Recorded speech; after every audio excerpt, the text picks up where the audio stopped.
because like we're from Rutgers, we're not really a target school. So how would you suggest that we set ourselves apart to make ourselves more desirable? Yeah, good question. The first thing I said still applies. So the question was, if we're from a non-target school, how do you set yourself apart, right?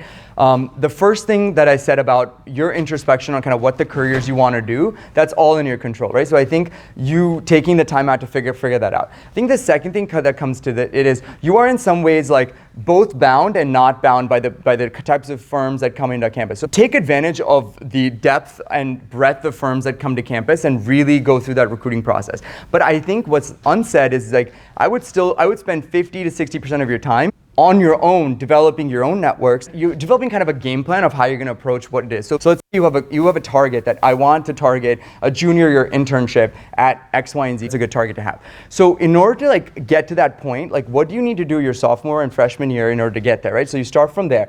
And then I think the best thing you guys can do is go on LinkedIn, like go to some of these events, etc., and just reach out to as many people as you can in the industry that will give you time of day to like talk, introduce yourself, talk about your different career paths that they've had, and just start getting into the flow of information and in terms of reaching out to people. So one thing is like networking and like building that set of relationships with people. The other thing is like working on your portfolio of experiences, right? So going out and getting experiences in finance. Like regardless, I came from an undergrad, non-target school. My first experience was working for like a wealth manager. Like I never wanted to do wealth management, and taking that job, this isn't the right fit for me anyway, but going and getting that job, like cold calling and trying to get that job, like hard enough as it is, and then taking that and translating into the next job and the next internship, etc., is a way you can like ladder up in a lot of these things.